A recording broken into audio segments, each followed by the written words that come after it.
Gary Lutton, ladies and gentlemen, our first performer tonight as part of the Four Corners Music Festival. Gary, come on. Okay, yeah, this is everywhere.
Thank you. That's me.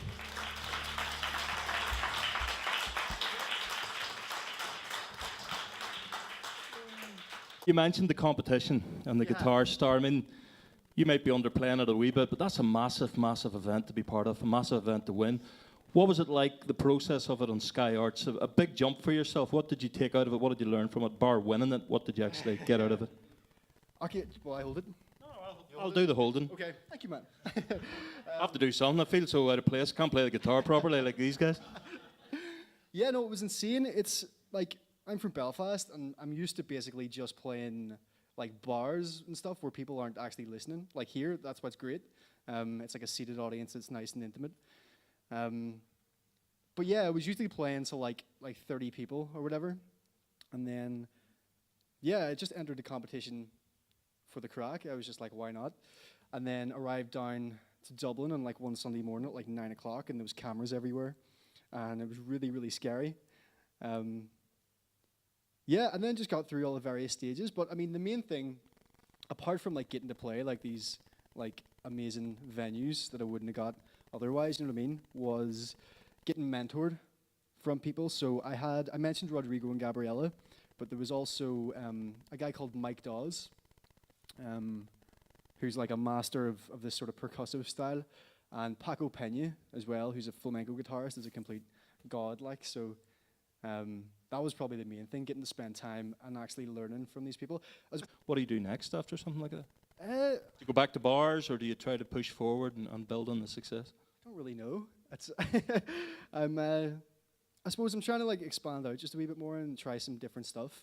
I'm playing with Nitin Sawhney. He was one of the judges on the show now, so he plays like a lot of flamenco and Indian classical music. So I'm learning a lot from him as well. But I don't really know. Just keep sort of branching out with it. Fantastic playing, a great way to start the night. Ladies and gentlemen, Gary Lutton. Fantastic, great. Thank you, Gary. Well, we've got another amazing player as part of our trilogy of wonderful guitarists right now for you, and he's a man who has been on the scene for quite a while. I remember doing a television program with him, actually. I think it was the debut album. He can keep me right, but it was, I think, around about 2001, so we're talking quite a while. But he is a master at his craft, and I suppose that's what we're celebrating here today at the festival. So please welcome him to the stage. He's going to perform for you and give you a little bit of that magic now on the stage. Very different style, as I say, but that's what we're celebrating as we look at the different acoustic styles tonight. Colin Reid.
It's a wonderful instrument. It's accessible.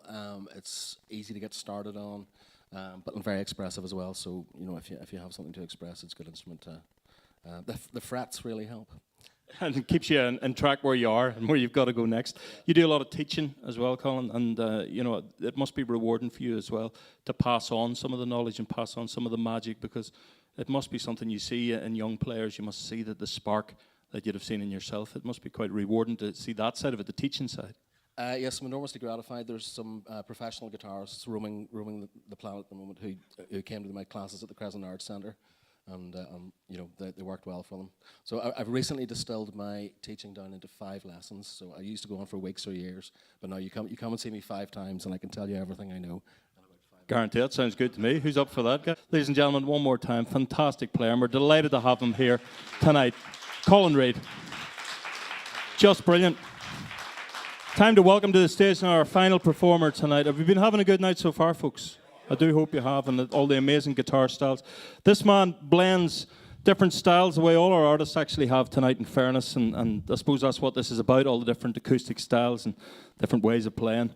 We'll grab a word with him at the end, but the Scottish and the Irish thing makes sense because he was born here in Northern Ireland. He grew up in Scotland, now lives in Dublin, I believe, so all those different musical influences are clear for all to hear. Robin James Hurt, ladies and gentlemen.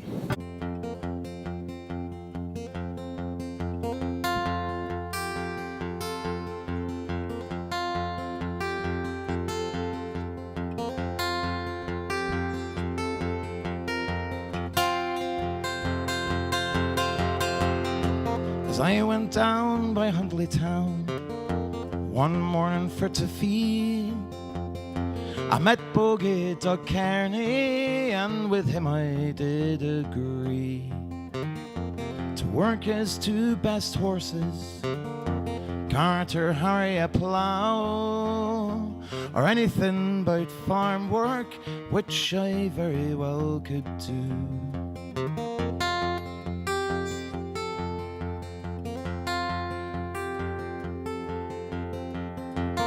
Bogie had a daughter, her name was Isabel, the lily of the valley, she was a primrose in the dell. When she went to walking, she took me for her guide, down by the banks of Kearney's burn to watch the fishes glide. I threw me arms around her waist, and softly she did slide, and there we lay contented by Kearney's bonny side.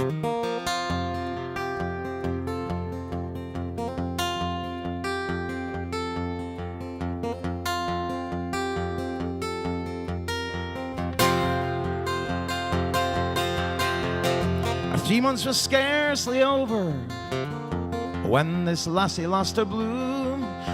The red fell from her bonny cheeks, and her eye began to swoon.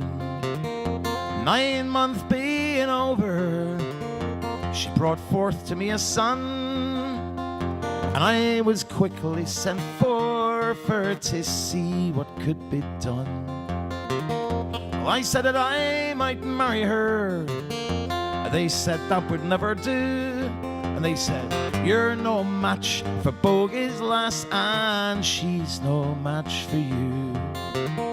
Now she's married to a tinker lad who comes from Huntly Town. He mends pots and pans, paraffin lamps, and he scours the country round. Maybe she's got a better match, although Bogie cannot tell. So farewell, ye lads of Huntly Town, and to Bogie's bonny bell.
Thank you.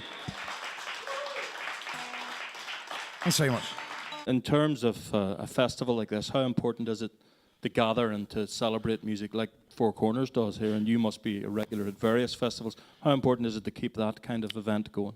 It's great, and it's really good. Like, it's very, very important to keep them going, and it's important to keep keep things fresh and rotating, because sometimes, particularly sort of with folk festivals, you find that some of the ones that are successful for a while then start just kind of booking a lot of the same acts year after year, and the audience stays the same, but then it sort of dies off and doesn't replenish and things, whereas sometimes you have to sort of change things around more, which is more like the contemporary festivals do. Sometimes folk festivals take a little bit longer, and I think the ones that evolve more are the ones that are more successful and more long-lasting. And in the words of the great Van Morrison, it's too late to stop now, Robin. It is. It's far too late to stop now. You've just got to keep going. Completely. Because it's what you do. It is, exactly. And we're delighted about that. We're delighted to have you here tonight, Robin. Good night.